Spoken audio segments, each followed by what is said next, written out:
সুপ্রিয় দর্শক, স্বাগত জানাচ্ছি আজকের সম্পাদকীয়তে। সাথে আছি আমি মুস্তফা খন্দকার। ৭২-এর সংবিধানে থাকা ১৫ নারী আসন এখন ৫০-এ উন্নীত। তাদের যোগদানের মাধ্যমে সংসদে ৩৫০ আসন পূর্ণ হবে। এই সংখ্যা বৃদ্ধি দেশের অর্ধেক জনসংখ্যা নারীর যথাযথ প্রতিনিধিত্ব করতে পারছে কি? নিকট অতীত কি বলে? অনেক কথা হয়েছে নারীদের সরাসরি নির্বাচন নিয়ে। সংসদ নির্বাচনে দলগুলো কমপক্ষে ৫ ভাগ নারীদের মনোনয়ন দেওয়ার প্রতিশ্রুতি দিয়েছিল, যা পূরণ করেনি কেউ। এবারও কি কণ্ঠভোটে হা বা নাতে সীমাবদ্ধ থাকবে সংরক্ষিত নারী এমপিদের ভূমিকা? প্রাসঙ্গিক এসব বিষয় নিয়ে আজকের সম্পাদকীয়। নারী এমপিরা নারী বান্ধব হবেন তো? আর এসব বিষয় নিয়ে আলোচনার জন্য স্টুডিওতে উপস্থিত আছেন বিলকিস ইসলাম, সাবেক সংসদ সদস্য, এবং মার্দিয়া মুমতাজ, শিক্ষক ও প্রকৌশলী। আপনাদের দুজনকে স্বাগত। এছাড়াও জার্মানি থেকে অনলাইনে যুক্ত হবেন ডক্টর নাহারিন ইসলাম খান, প্রফেসর, জাহাঙ্গীরনগর বিশ্ববিদ্যালয়। দর্শক, আপনারাও এই আলোচনায় সরাসরি অংশ নিতে পারেন। আলোচনায় অংশ নেওয়ার জন্য সরাসরি কল করতে হবে টেলিভিশনের পর্দায় দেখানো নাম্বারে। এছাড়াও ফেসবুকের মাধ্যমে আপনাদের মতামত পাঠাতে পারেন। আলোচনা শুরুর আগে জানিয়ে দিচ্ছে আজকের শিরোনাম। তীব্র হচ্ছে লোডশেডিং, গ্যাস ফার্নেস ওয়েলের অভাবে বন্ধ প্রায় অর্ধশত বিদ্যুৎ কেন্দ্র। ভাবাচ্ছে কয়লার সংকটও, জ্বালানি সরবরাহ নিশ্চিতের পরামর্শ।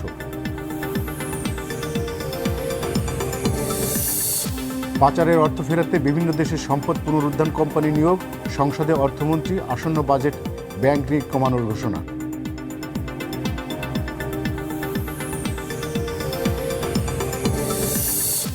গুপ্ত লেখা নিয়ে উত্তেজনা চট্টগ্রাম সরকারি সিটি কলেজ ছাত্রদল ছাত্র শিবির ধাওয়া পাল্টো ধাওয়া, সংঘর্ষ, আহত অন্তত ১০। প্রতিবাদের ঢাবিতে ছাত্রদলের বিক্ষোভ।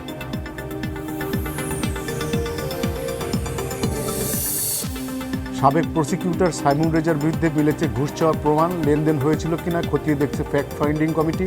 আইন অনুযায়ী নেওয়া হবে ব্যবস্থা।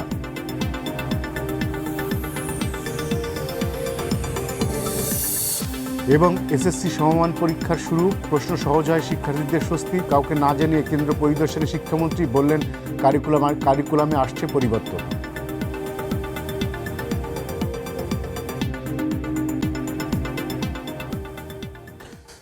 বিলকিস আপা, আপনাকে দিয়ে শুরু করতে চাই আমাদের আজকের আলোচনা। আপনি আমাদের আলোচনার শিরোনাম দেখছেন যে নারী এমপিরা নারী বান্ধব হবেন তো। এই যে আমরা এখন কিছুদিনের মধ্যে আরও আমরা ৫০ জন পেয়ে যাব নারী এমপি, এবং আপনি এর আগেও সংসদে ছিলেন এমপি হিসেবে। এই নবীন প্রবীণের সমন্বয়ে সংসদ কতখানি শক্তিশালী হবে? আবার যদিও আপনাদের স্থায়ী কমিটির সদস্য সেলিমা রহমান আশাবাদী যে এর মাধ্যমে সংসদ আরও বেশি শক্তিশালী হবে, আপনিও কি তাই মনে করেন? ধন্যবাদ আপনাকে এবং দর্শকবৃন্দকে। হ্যাঁ, অবশ্যই আমিও তাই মনে করি। আর আপনি যে কথাটি বললেন এবং শিরোনামে যা দেখলাম সেখানে হলো যে আমরা সংরক্ষিত আসনে আসছি, এবং আমি অতীতেও ছিলাম। এখন পর্যন্ত এই সংরক্ষিত আসনটি বৃদ্ধি হয়েছে, ১৫ থেকে ৫০-এ উন্নীত হয়েছে। এটার পিছনে কারণে ছিল যে আমাদের মহিলারা, যাতে আমরা যা রাজনীতি করি, আমরা কিন্তু মাঠে, আন্দোলনের মাঠে কিংবা রাজনীতির মাঠে কখনো ছেলেরা কত দূর যেতে পারবে, আমরা কত দূর যেতে পারবো, কোনো রেস্ট্রিকশন কিংবা কোনো বাধার সম্মুখীন আমরা হইনি, এবং আমরা করি। কিন্তু যখন আমরা সংসদে আসি, আমরা চাই যে আমাদেরকে সরাসরি নির্বাচনে অংশগ্রহণ করার মতো যোগ্যতা অনেক নারী কিন্তু এখন তৈরি হয়েছে, যার জন্য কিন্তু এই সংরক্ষিত নারী আসনের ব্যবস্থা ছিল। কিন্তু তারপরেও আমরা গত সংসদের নির্বাচনের আগে দেখলাম কমিটমেন্ট করা হয়েছিল ৫% করে অন্তত সরাসরি নির্বাচনে। আমি নিজেও একজন ক্যান্ডিডেট ছিলাম, কিন্তু আমাদের দল থেকে ৫%-এ ১৫ জন আসে, সেই হিসাবে আমাদের ১০ জনকে দেওয়া হয়েছিল। তার মধ্যে ৩ জন আসতে পারেনি, অকৃতকার্য হয়েছে, কিন্তু ৭ জনই আসছে। এটাতেই প্রমাণ যে আমরা সামনের দিকে এগিয়ে যাচ্ছি। কিন্তু অন্য দলগুলি কিন্তু দেয়নি, হ্যাঁ, তাদের নারী পার্টিসিপেন্ট দেয়নি। এখন কথা হলো যে আমি আমার নিজেরটা দিয়ে আপনাকে উদাহরণ দিতে চাই, যে আমি যখন ছিলাম তখন কিন্তু আমি আমার এলাকাতে, বিশেষ করে আমাদের তো কোনো এলাকা নেই, আমাদের কোনো আসন নাই, কিন্তু তবুও আমরা একটি আসনকে ধরে নিই, আমি আমার এলাকা ধরে নিই। যেমন আমি আমার নীলফামারী ৪, সৈয়দপুর এবং কিশোরগঞ্জ উপজেলা নিয়ে এইটা হলো নীলফামারী ৪ আসন, এবং কিশোরগঞ্জ উপজেলাটা হলো আমার বাবার বাড়ি। ওই আসনটাতে আমি ধরে নিয়ে কাজ করছি এবং সেখানে আমার যা কর্মকাণ্ড, যেমন আমি ওখানে 96-এ যখন আমরা বিরোধী দলে ছিলাম তখন কিন্তু ওখানে একটি আমি মানে স্কুল, এখন মহিলা কলেজ হয়ে গেছে, স্কুল এবং কলেজ মেয়েদের জন্য প্রতিষ্ঠা করি। এবং যখন আমি এমপি হই তখন আমি উপজেলা, একদম শহর, একদম উপজেলার উপরে, ওখানে আমাদের 6টি কলেজ ছিল, একটিও মহিলাদের জন্য না, কোএডুকেশন এবং ছেলেদের। তো মহিলাদের জন্য আমি কলেজটি করি। এবং আমাদের আপনারা জানেন যে প্রেসিডেন্ট সাহেব যখন ছিলেন তখন ওনার একটা অনেক বড় ছিল, প্রকল্প ছিল, তিস্তা প্রকল্প। হ্যাঁ, সেই প্রকল্পটা যখন এরশাদ সাহেব আসেন তখন এই প্রকল্পটি বন্ধ হয়ে যায়। এই প্রকল্পের আমি দেশীয় ফান্ড এবং বিদেশি ফান্ডিংয়ে এই প্রকল্পটি ছিল। তো আমি আমার শেষ সময়ে এসে এই প্রকল্পের দেশীয় ফান্ডিংয়ে প্রায় 301 কোটি টাকার লাস্ট টেকনিকে আমাদের তখন অর্থমন্ত্রী, আমরা একটু নারীদের সম্পর্কে থাকি আমরা আমি বলছি কেন এই কথাটা আমি কিন্তু নিয়ে এসেছি। তা আমরা কিসের জন্য সংসদে যেতে চাই, আপনারা যেটা বলেন যে মানে আগে যেমন বলা হতো অলংকার, আমরা যে অলংকার না, আমরা যে ইচ্ছা করলে কাজ করতে পারি, ছেলেরা যা করতে পারে, একটি ছেলে সংসদ সদস্য যা করতে পারে, আমার ইচ্ছা থাকলে আমি কিন্তু সে কাজটা করতে পারি। সেখানে আমার মনে হয় না যে দল কিংবা সরকার কোনো প্রতিবন্ধকতা, হ্যাঁ, কিন্তু আমার ইচ্ছা থাকতে হবে, মানে উইল ফোর্সটাই বড় কথা। অফকোর্স। মার্দিয়া মমতাজ, আমি আপনার কাছে আসি। এই যে আমাদের দেশের 50% নারী, তাদের ক্ষমতায়ন এবং তাদের সিকিউরিটি, এসব নিয়ে আমরা প্রতিদিনই নানা রকম কথা শুনি, কিন্তু তারপরও আমরা নানা ফোরাম থেকে নানা আলোচনা করি তাদের এম্পাওয়ারমেন্টের জন্য, কিন্তু তাদের সুরক্ষা আমরা অনেক ক্ষেত্রে দিতে পারি না। সাইবার বুলিং নারীদের জন্য সবচেয়ে বড় সমস্যা, এবং ইপটিজিং আছে, বাইরে বেরোতে গেলে তাদের নানা রকমের হয়রানির শিকার হয়।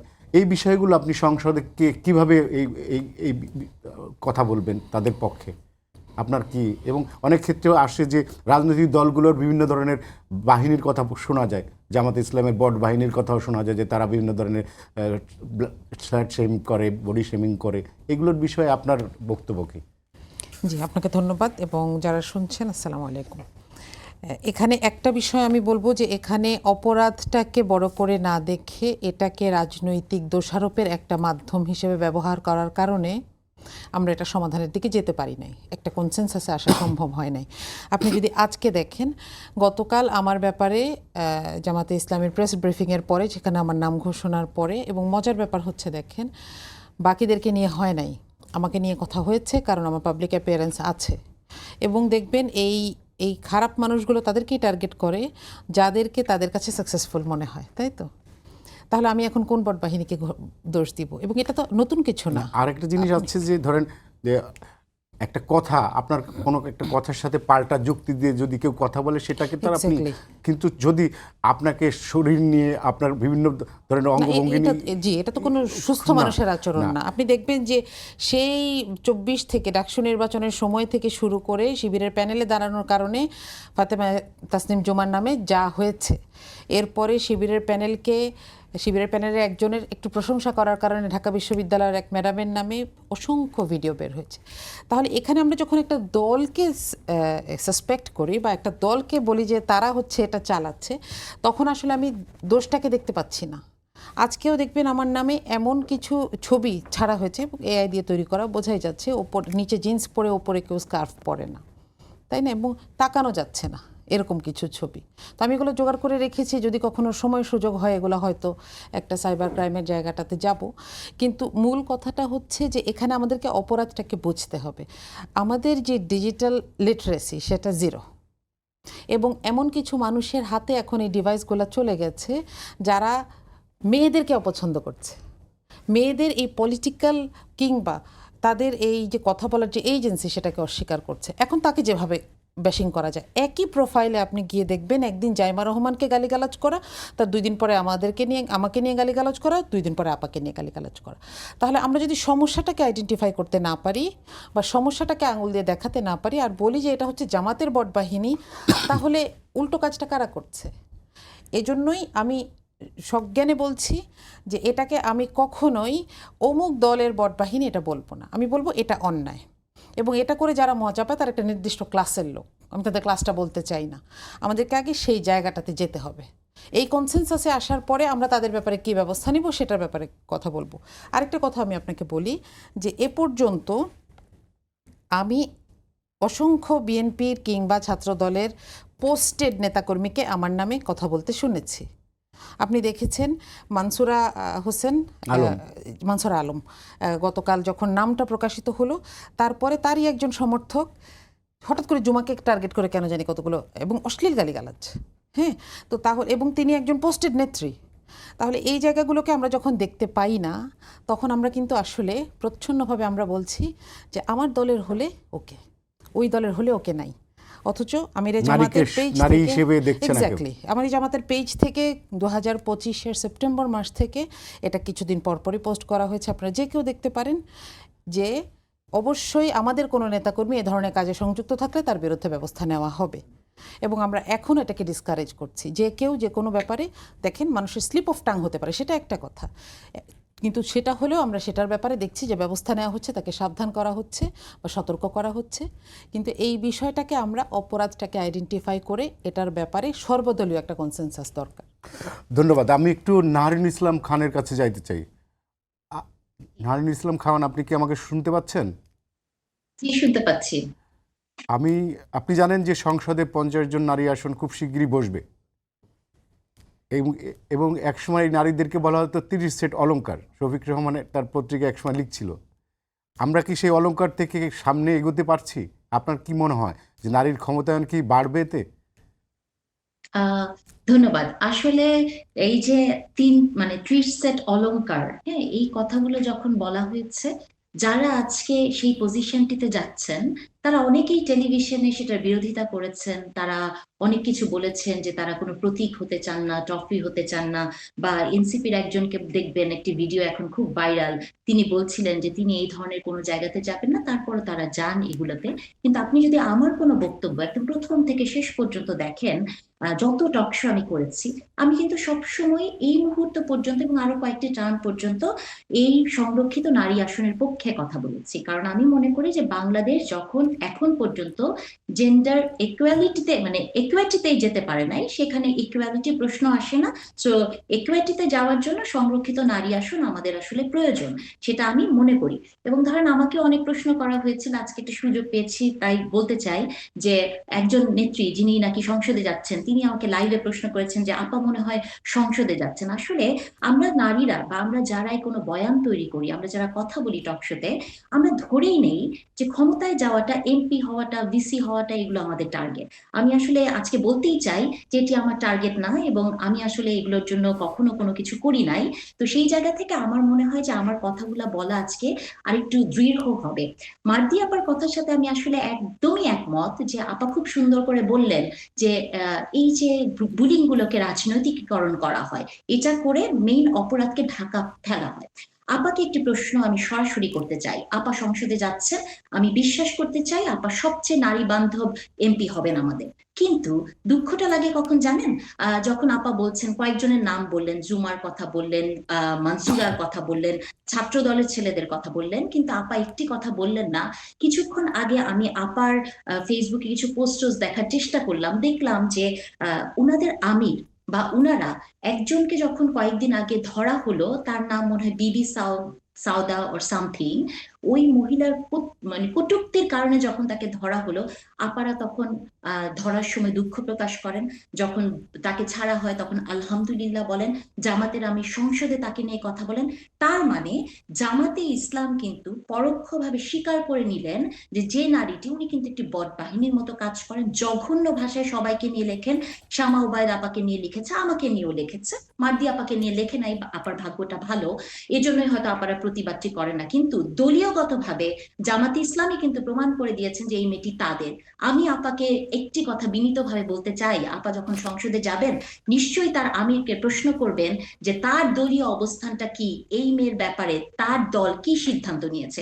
আপারা আপাদের দিয়ে শুরু করুক না, জামাতে ইসলামী প্রথম প্রমাণ করে দিক যে এই ধরনের অশ্লীল কথা যারা লেখেন এবং যারা সংসদে নারীর পক্ষে কথা বলেন এবং বলেন যে এই নারীটি তাদেরই মানুষ, তাহলে তাদের পক্ষে কি ব্যবস্থা, তাদের বিরুদ্ধে এই বয়ানগুলোর বিরুদ্ধে তারা কি ব্যবস্থা নেন। দেখেন জামাতের আরেকজন যিনি সংসদে যাচ্ছেন, ওনার মহিলা উইং এর মনে হয় প্রধান, ওনার নাম নুরুন নাহার সিদ্দিকা। উনি আমাকে নিয়ে জানেন একটা জায়গায় আমি বলেছিলাম যে রাজনীতির পরিভাষায় জেন্ডার পলিটিক্সে মা এবং বোন বলা যায় না। উনি একটি জনসভায় সবার সামনে বলেছেন যে উনি মা এবং বোন হতে চান না, বাকি থাকেন একজন শুধু বউ। তাহলে কি উনি বউ হতে চান? মার্দি আপা কি মনে করেন না যে একজন নারীর প্রতি এই ধরনের একটি নারী রাজনীতিবিদ যখন কমেন্ট করে তখন সেটি কতখানি ভালনারেবল সিচুয়েশনে ফেলে দেয় আরেকটি মেয়েকে? আমি আশা করব মার্দিয়া মমতাজ সংসদে যে প্রথমেই এগুলো নিয়ে কথা বলবেন। তাহলেই আমি বুঝবো যে যে সংসদের দিকে আমরা পা দিচ্ছি, যে সংসদের মেয়েদেরকে ইলেকশন করাকে আপা অনেক সময় ট্রফি মনে করেছেন, আমি মনে করি ট্রফি একটি ভালো জিনিস। আপা সেই ট্রফিটি হবেন যে ট্রফিটি পুরস্কারের ট্রফি, এবং আমাদের জন্য আপা পুরস্কার বয়ে নিয়ে আসবেন এবং আপা সংসদে এগুলো নিয়ে ব্যর্থহীন কণ্ঠে কথা বলবেন। আমি আসলে এই আশাগুলো করতেই চাই। আরেকটা কথা বলতে চাই, আপনি দেখেছেন গত 3-4 দিন আগে একটি নারী অপহরণের ঘটনা নিয়ে গাজীপুরে মনে হয় মাওনাতে জামাতের আমির সেটিকে কিভাবে রাজনীতিকীকরণ করলেন।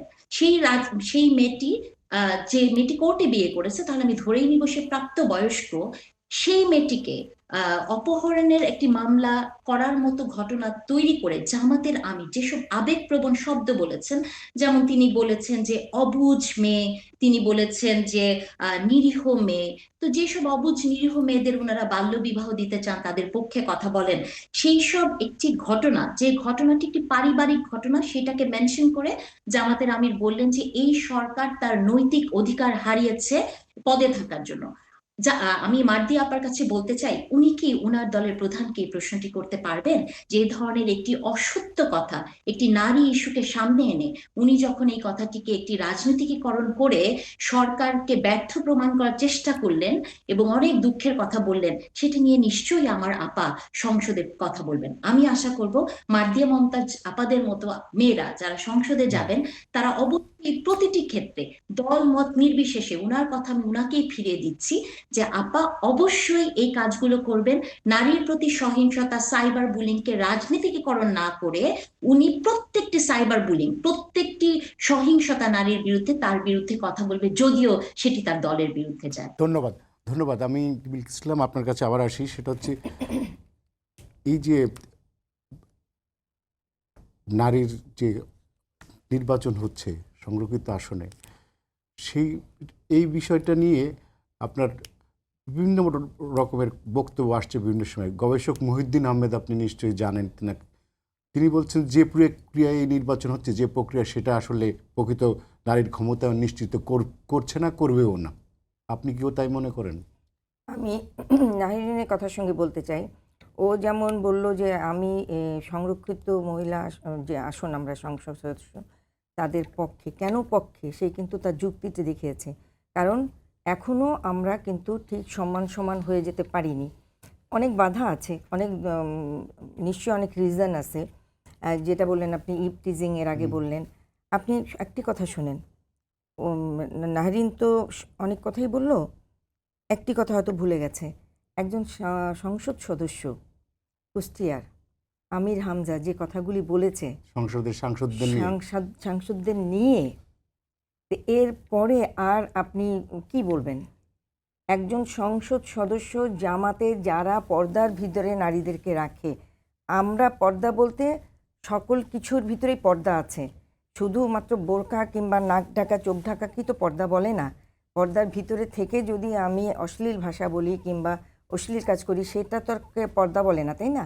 তো উনি যখন এটা বললেন তখন ওনাদের আমির আজ পর্যন্ত কি তাকে শোকজ করেনি। এবং এই যে সাউদিয়া যে কথাগুলি মানে লিখে তার ইয়েতে, এই যে তারিক জিয়া তার মেয়েকে নিয়ে সিনেমা দেখতেছে, জাইমাকে কি জামাই টামাই বলে দিল, দেশের প্রধানমন্ত্রী, সে দলে শুধু চেয়ারম্যান না, সে তো এখন সবার, তাই না? তাকে নিয়ে যে মানে কথা বলল, তখন কিন্তু তারা খুব সোচ্চার। তারপরে কিন্তু আজ পর্যন্ত তাকে কি সাবধান করা হয়েছে?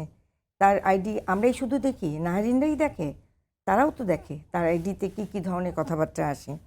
তো সুতরাং এইখানে আপনি যেটা বললেন যে মহিউদ্দিন সাহেব বলেছে যে আমাদের যারা সংসদে আসছে, আমরা যদি নিজেদেরকে তৈরি করতে চাই তাহলে কিন্তু এটা একটা প্ল্যাটফর্ম, এটা কিন্তু একটা প্ল্যাটফর্ম।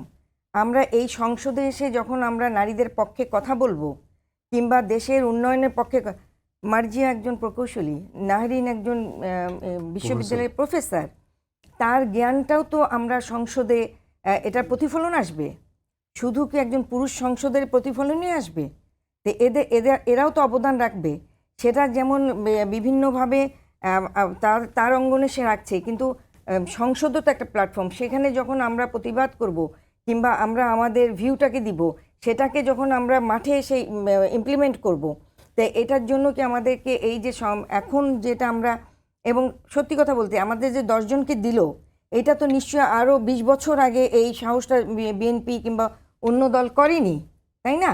10 জন মহিলাকে ডাইরেক্ট ইলেকশনের জন্য যে নির্বাচিত করলো, যদিও আমরা অনেক আশা করেছিলাম অন্তত 5% 15 জন আসবে, যাই হোক এটা দলের সিদ্ধান্ত, হ্যাঁ দিয়েছিল, তবুও আমাদের হয়তো মানে অনেক প্রতিবন্ধকতা ছিল, কারণ আমাদের তো একটা জোট ছিল, অনেক জায়গায় অনেকের জন্য ছেড়ে দিতে হয়েছে, ইচ্ছা থাকলেও দিতে পারিনি। সেটা ছেলেদের বেলাও হয়েছে। আমাদের ক্যান্ডিডেটরা ওখানে আমরা জানি এখানে সুইটেবল ক্যান্ডিডেট, কিন্তু অনেক সময় জোটের জন্য তাদেরকে ছেড়ে দিতে হয়েছে, তাদেরকে বলছে যে তোমরা আপাতত বসো, সেরকম মেয়েদেরকেও দিতে পারিনি। কিন্তু কথা হলো যে আজকে তো প্রমাণ হয়েছে যে 7 জন মহিলা ডাইরেক্ট ইলেকশন করে। তো এইটা তো আমরা যে এখানে মানে সংরক্ষিত আসনে আসার পরে আমরা তো নিশ্চয়ই অগ্রসর হচ্ছি সামনের দিকে। গবেষণায় তো এটাও আসা উচিত যে আমরা তো পশ্চাৎপদ হচ্ছি না, আমরা কিন্তু সামনের দিকে এগিয়ে যাচ্ছি সকল ক্ষেত্রে। রাজনৈতিক ক্ষেত্রে বলেন, উন্নয়নের ক্ষেত্রে আমরা অবদান রাখছি, আমাদের শিক্ষাঙ্গনে বলেন, সকল ক্ষেত্রে কিন্তু আমরা আমাদের অবদান রাখার সুযোগ আসতেছে আমাদের।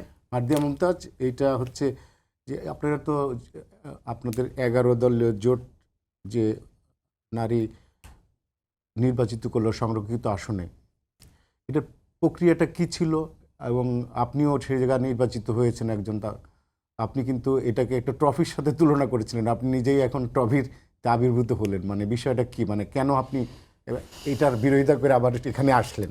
জি, এটাই হচ্ছে একটা উদাহরণ যে ওই যে একটা আংশিক কথাকে কেটে নিয়ে কিভাবে বিকৃত করে বিপক্ষে ব্যবহার করা যায়। আমি আপনাকে বলি, আপা যেটা বলছিলেন সেটার সাথে আপনিও একমত হবেন। আমি জানি না নারীন আপা আমার জানা মতে মেধাবী মানুষ, ওনার কি পুরোটা কথা মনে নাই? মানুষ না হয় আংশিক দেখেছি, কিন্তু আপা তো ওখানে ছিলেন, একই প্রোগ্রামে ছিলাম। আমি যেটা বলেছি সেটা হচ্ছে যে নারীর রাজনৈতিক এজেন্সি তৈরির প্রক্রিয়াটা এমন হওয়া উচিত যে সে তৃণমূল থেকে কাজ করবে। হতে পারে ছাত্র জীবনে কাজ করেছে, ছাত্রদল থেকে তো এবার অনেকে এসেছেন এমপিতে, তাই না? আমি খুব স্পষ্ট করে বুঝিয়ে বলেছি যে এইভাবে যখন আসবেন একজন অর্গ্যানিক লিডার, তিনি রাজনীতিতে ভূমিকা রাখতে পারবেন। তার রাজনৈতিক দক্ষতা, রাজনৈতিক ওরিয়েন্টেশন এবং রাজনৈতিক লিডারশিপ তার মধ্যে তৈরি হবে। কিন্তু এটা না করে যদি, খেয়াল করেন, যদি এটা না করে কেবলমাত্র অমুকের কন্যা, অমুকের স্ত্রী, এই পরিচয় তাকে নিয়ে আসা হয়, তাহলে দলের কোটা পূরণ হয়, কিন্তু নারীর রাজনৈতিক সুবিধার যেই জায়গাটা আপনি জিজ্ঞেস করছেন যে আসলে গুণগত কোনো পরিবর্তন হয় না। এবং তাদেরকেই আমি একটু বলি, আপনি কি ওই রাজনৈতিক প্রক্রিয়ার মধ্য দিয়ে আসছেন? জি, অবশ্যই আমি এটার ব্যাখ্যা দিচ্ছি। এবং আমি এটার ব্যাখ্যাতে এটা বলেছি যে তাদেরকেই আমরা হয়তো মানে এটা কিছু ট্রফি রিপ্রেজেন্টেশন হইতে পারে। এবং আমার মনে হয় এই কথাটা পুরোটা শোনার পরে কারোর এখানে দ্বিমত হবে না। আপনি যদি আমাকে জিজ্ঞেস করেন, আমি ছাত্র সংগঠনে কাজ করেছি 1996 থেকে 2012 পর্যন্ত। 2013 থেকে একদম এলাকায় কাজ করেছি। আস্তে আস্তে আমি এখন নারী অধিকার আন্দোলন নামে একটা সংগঠনে কাজ করছি। সাথে সাথে জামাতের আইটি বিভাগে কাজ করেছি, এবং বিশেষ করে আমি যেহেতু প্রকৌশলী, আমি প্রকৌশল বিভাগে কাজ করেছি। আপনি কোনো পদে ছিলেন? প্রকৌশল বিভাগের পদে ছিলাম। কি পদে ছিলেন? উইমেন উইং এর হেড হিসেবে ছিলাম। আমরা নির্বাচনের আগে লিভেবল সিটি নামে একটা প্রোগ্রাম করেছি, এবং শেরাটনে দেখবেন যে এইখানে আমরা সিভিল সোসাইটিকে দাওয়াত দিয়েছিলাম কিভাবে একটা শহরকে বাসযোগ্য করে তোলা যায়, এ ব্যাপারে কিছু চমৎকার প্রস্তাবনা ছিল, এবং এটা আমাদের প্রায় 8-9 বছরের গবেষণার একটি ফসল। এখানে আসলে এই পুরোটা কথাকে কিছুতেই যেটা শুনবে সে আমার সাথে দ্বিমত করবে না, কিন্তু দেখেন এটা আংশিক এসেছে, এবং আমি আজকেও কমপক্ষে 15 জনের বেশিকে ব্লক করতে বাধ্য হয়েছি, কারণ এগুলো নিয়ে ফাইজলামি হচ্ছে আমার সাথে, তাই না? তো এখন আমার কথা হচ্ছে যে আপা তো ছিলেন ওখানে, কিন্তু আপা জেনে শুনে এটাকে বলেছেন, এবং আপা এরপরে অনেকগুলো প্রোগ্রামে আমি যেখানে নাই আমার নাম নিয়ে বলেছেন।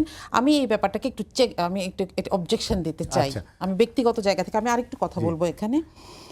আপনি যে কথাটা বলেছেন যে আমি আপাদের দুইজনকে এবং আপনাকে, আপনার মাধ্যমে যারা শুনছেন তাদেরকে জানাতে চাই, জনাব আমির হামজা এবং বিবি সাউদা, এরকম যে কেউ এই কাজগুলো করলে তাকে দলের পক্ষ থেকে সাবধান এবং সতর্ক করা হয়। জনাব আমির হাসদা আমাকে নিজে বলেছেন তাকে সতর্ক করা হয়েছে কি ধরনের সতর্কতা, মানে কি যে এই কাজটা আর করবেন না, এই কাজটা আর শোকজ করবেন করেছে? না। জি শোকজ জি। করেছে?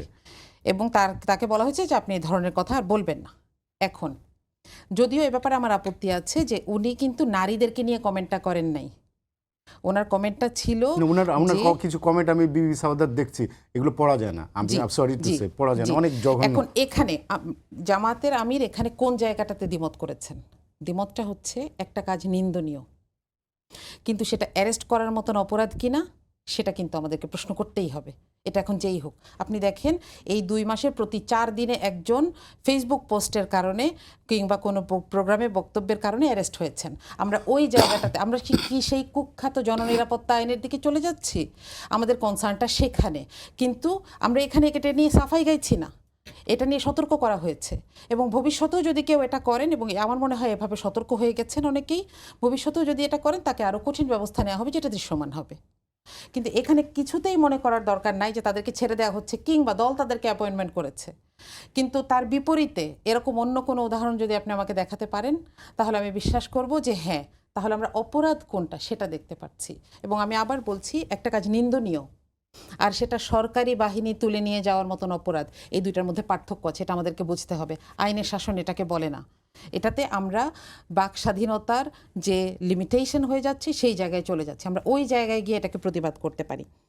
আর আরেকটা কথা বলছিলেন, গাজীপুরে যে এই ঘটনাটা হয়েছে, গাজীপুরে কিন্তু এই মেয়েটা আবার সাক্ষ্য দিয়েছে যে তাকে তুলে নিয়ে যাওয়া হয়েছিল এবং ইচ্ছার বিরুদ্ধে তাকে বিয়ে করা হয়েছিল। আমি আশা করব যে যারাই শুনছেন তারা একটু এই ব্যাখ্যাটাও দেখে নেবেন। ধন্যবাদ। আমি একটু নাহরিন ইসলাম খান আপনার কাছে আবার আসতে চাই।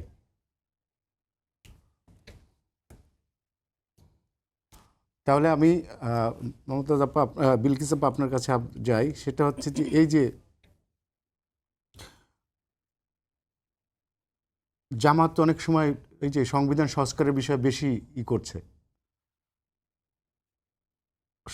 সংসদের বাইরে সরব, কিন্তু এই যে 5% নারীর কোঠায় যেটার কমিটমেন্ট করেছিল রিফর্ম হওয়ার সময় যে আলোচনায়, জামাত কিন্তু একজন নারীকেও দেয়নি। তো তার মানে জামাত তাদের যেসব জায়গায় সমস্যা আছে তারা সে জায়গা তাদের মতো করেই চিন্তা করে। আবার আমরা দেখছি বিএনপির মতো করে চিন্তা করছে, তাদের যেসব জায়গায় নোট অফ ডিসেন্ট দিয়েছিল। তো শেষ পর্যন্ত তাহলে আমাদের সংসদ কি রিফর্মের কোন রূপটা দেখতে পাচ্ছে? আচ্ছা, বিএনপি বিশেষ করে প্রধানমন্ত্রী এবং আমাদের মুখপাত্র যিনি ছিলেন সংস্কার কমিশনে, সালাউদ্দিন ভাই সবসময় লিড করেছে সেখানে, ওনার বক্তব্য একদম স্পষ্ট। এবং গতকাল বগুড়া গিয়েছিলেন আমাদের প্রধানমন্ত্রী, এবং সংসদে এবং বাইরে যখনই যেখানেই কথা হচ্ছে বারবার উনি একটা কথাই বলছে যে আপনার এই যে আমরা যেটা মানে নোট অফ ডিসেন্ট বাদ দিয়ে, ওখানে তো আমাদের আপত্তি আছে, সেটা তো আমরা বলেইছি, ওটা নিয়ে আলোচনা করে একটা কনসেন্সাসে আসার চেষ্টা হবে। কিন্তু যেগুলিতে আমরা রাজি ছিলাম সেগুলি অক্ষরে অক্ষরে আমরা পালন করব। এটার অর্থটা কি?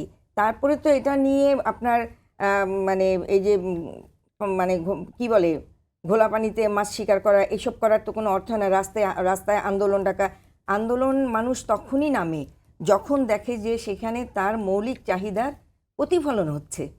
তো সুতরাং আজকে শুধু বিরোধিতার জন্য বিরোধিতা, যেটা গত 17 বছর আমাদের উপরে যেভাবে চাপিয়ে দেওয়া হয়েছিল, প্রত্যেকটা ক্ষেত্রে আমাদেরকে মানে কোণঠাসা করে রাখা হয়েছিল, জনগণকে, সকল পার্টিকে, এবং সরকার সেটা করে কিন্তু তার স্বৈরাচারী আচরণ দেখিয়েছে। আর এখন আমাদের সরকার, বিশেষ করে বিএনপি সরকার, সেই স্বৈরাচারী আচরণ দেখাচ্ছে না। তারা এই যে আপা একটা কথা বললেন, এই মানে মার্দিয়া, যে বাক স্বাধীনতার অর্থ এই না যা ইচ্ছা তাই বলা যাবে। সাইবার ক্রাইমে আপনার ফেসবুক পোস্টে অবশ্যই এটার জন্য আগেও হয়েছে, এবং অপরাধ হলে সে অপরাধের জন্য তাকে তুলেই নিয়ে যেতে পারে, কিন্তু তাকে কিন্তু জামিন দিয়েছে। অনেক সময় অনেকের তো জামিনও হয় না। কিন্তু কথা যেটা সেটা হলো যে এই যে সংবিধান সংস্কার আর সংবিধানে আপনার সংস্কার, মানে আমরা সংস্কার করব, আমরা সংবিধানে সংযোজন বিয়োজন করব, সংবিধানকে ফেলে দিব, এটা তো না, এটা তো হয়ই, এটা তো নতুন না। অলরেডি পঞ্চদশ সংশোধনী এসেছে, না হয় ষষ্ঠদশ আসবে, কিন্তু তার অর্থ এই না এই সংবিধানে যা আছে সব সংস্কার করে সংবিধানকে মানব না, এই সংবিধান বাদ হয়ে যাবে, এইটা তো কখনোই হতে পারে না। কারণ এই সংবিধান বাংলাদেশের অস্তিত্বের সংবিধান। আমরা জুলাইকে যেভাবে ধারণ করি, তার আগে কিন্তু ৭১ আমাদের মানে সব মানে মূল চেতনা। সে ৭১কে তো আমরা কোনোভাবেই মানে ফেলে দিতে পারি না, কোনোভাবেই না। এবং ৭১-এর সঙ্গে জুলাইয়ের সঙ্গে এখানে মানে আমরা এক করে ফেলতে পারি না। জুলাই আমাদের অবশ্যই, এই যে মার্দিয়া বলল যে আমাদের প্রায় ১৪০০-১৫০০-এর মতন সন্তান হারিয়েছি আমরা, এবং আপা, হাজার হাজার। আমি আপনাকে আসবো। নাহারিন ইসলাম খান আমাদের সাথে যুক্ত হয়েছেন, আবার আমি ওনার কাছে একটু যেতে চাই। নাহারিন ইসলাম খান, আপনি আমাকে শুনতে পাচ্ছেন? জি, শুনতে পাচ্ছি। জি, এটা হচ্ছে আজকে আপনার একটা পডকাস্ট শো ছিল অনেকদিন আগে, সেটা নিয়ে একটা বক্তব্য নিয়ে নানা রকমের সামাজিক মাধ্যম সরব এবং বড় বড় মানে আপনার ইউটিউবার এটা নিয়ে কমেন্ট করছে, লিখছে। এবং আরেকটা বিষয় হচ্ছে, অনেকেই প্রশ্ন করে আমার কাছে, কিংবা আপনার কাছেও আসছে কিনা জানি না, যে অনেক যারা টক শো করলো অনেকেই দেখলাম যে তারা সবাই নারী সংসদ সদস্যর নমিনেশন পেয়েছে। আপনার বিষয়টা কি? আপনি কি আগ্রহী না, নাকি থ্যাংক ইউ। বিষয়টা সবাই জানতে চায়? জি, উত্তরগুলো দিচ্ছি। সেটা হচ্ছে যে এই উত্তরটা মার্দি আপার কথাই আছে, আমি আসলে মাঝখানে কথাগুলো তো শুনতে পাই নাই। সেটা হচ্ছে উনি বলেছেন যে যারা অনলাইনে বা যেসব জায়গায় মেয়েরা সাকসেসফুল নারী তাদেরকে নিয়ে অনেক কথা হয়। তো আমার যে কমেন্টটা আপনি দেখেছেন, যা কিছু বলি সেগুলোতে এমন করে ভাইরাল হয় যে একটা লাইন তুলে নেয়। যেমন আমি এর আগে বলেছিলাম যে রাজনীতিতে মা বোন বলা যায় না, সেটাতে ওই যে কথাটা প্রথমে বললাম যে মার্দি আপার দলেরই একজন যিনি সংসদে যাবেন তিনি আমাকে বউ বানিয়ে দিয়েছেন সবার।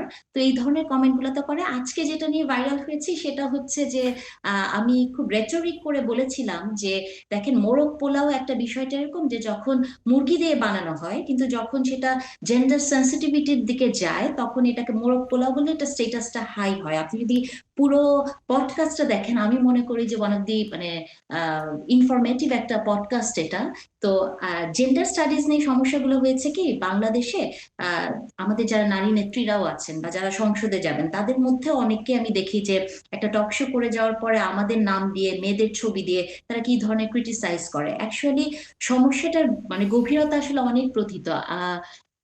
ল্যাঙ্গুয়েজ যে একটা রাজনীতি আছে এটা আপনাকে বুঝতে হবে। এবং আমি মনে করি যে যারা এগুলো করেন, যারা আজকে ফেসবুক ভরে ফেলেছেন, আমি মনে প্রাণে বিশ্বাস করি যে ভাষার রাজনীতি তারা বোঝেন, কিন্তু তারা ইচ্ছে করে আমাদের মতো মেয়েদেরকে টার্গেট করেন এবং তাদের নিচে যে পরিমাণ হেটফুল কমেন্ট আসতে থাকে, নোংরা কথা আমাদেরকে নিয়ে লেখা হতে থাকে, তারা এগুলোতে এক ধরনের মজা পান বা এই কাজগুলো তারা ইচ্ছা করে নারীর প্রতি এক ধরনের এটাকে আমি কি বলবো মানে সাইবার বুলিংকে ইনস্টিগেট করে, এটা তারা ইচ্ছাকৃতভাবে বলে। তাহলে জেন্ডার পলিটিক্সে বা যে কোনো জায়গায় শব্দের ব্যবহার নিয়ে আমি যদি বলি যে বাংলা ভাষায় একটি শব্দ আছে হচ্ছে যে মেয়ে তার স্বামীর কথা শুনে তাকে বলে পতিব্রতা নারী, খুবই সম্মানিত একটি শব্দ। কিন্তু যে পুরুষ তার স্ত্রীর কথা শুনে সে হয়ে যায় স্ত্রৈণ, এটি একটি জঘন্য শব্দ। সংসারে তো স্বামী স্ত্রী দুইজনেরই দুইজনের কথা শোনা উচিত। তাহলে আপনি যখন রাজনীতির ময়দানে বা জেন্ডার পলিটিক্স নিয়ে একাডেমিক ডিসকাশন করবে, এই সোসাইটি এমনই একটি মিসোজেনিস্টিক সোসাইটি যে একটি রেটরিক বুঝতে পারে না, যে সোসাইটি লাইন টু লাইন ব্যাখ্যা দেয় যে এগুলো আসলে কোথায় থেকে এসছে, এরা কিভাবে বিশ্ববিদ্যালয়ে পড়ায়। আমি আসলে একটা কথা বলতেই চাই যে যে জায়গাগুলোতে আমরা আজকে এসেছি বা যে কথাগুলো আমরা বলি, আমরা কোনো সুপারফিশিয়াল কমেন্ট করি না।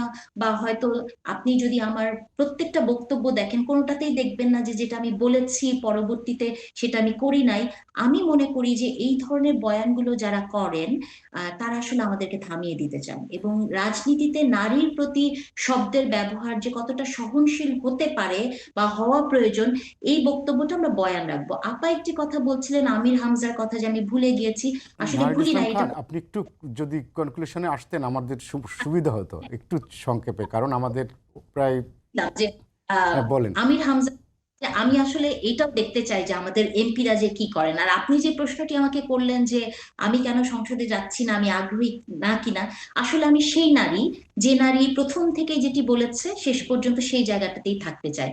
আমার জীবনের লক্ষ্য আসলে সংসদে একটি পদ পাওয়া ছিল না বা ভিসি হওয়া ছিল না। আমি যতটা কাজ করেছি ইলেকশনের আগে পর্যন্ত বা এখন পর্যন্ত যা করি, আমার জায়গাটা অত্যন্ত শক্ত এবং আমি মনে করি যে কোনো বাংলাদেশের কোনো মানুষ পদ পদবী লোভ ছাড়া অন্য কিছু করতে পারে এই ধারণাটার বাইরে আমাদেরকে যেতে হবে। সেইটার বাইরে যে নারীকে মূল্যায়ন করতে হবে। প্রত্যেকটি নারী সংসদে সাংসদ হওয়ার জন্য এসব কথা বলে না।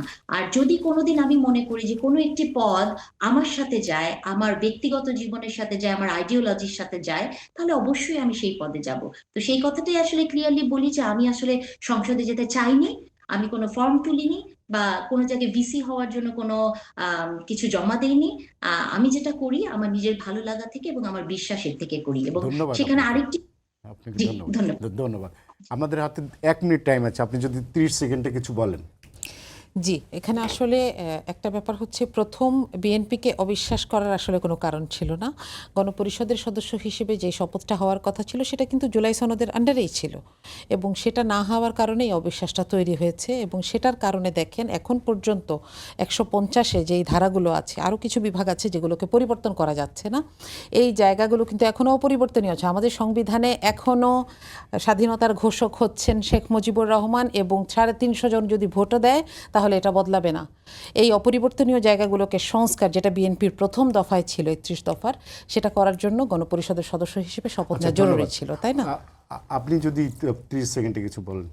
আমি যেটা বলতে চাই সেটি হলো, নাহরিন যেটা বললো যে আমি সংসদে যাওয়ার জন্য আগ্রহী না, সবাই সংসদে যাবে না তো, সে তার অঙ্গনে তার অবদান রাখবে। কারণ সংসদে কয়জন? 50 জন।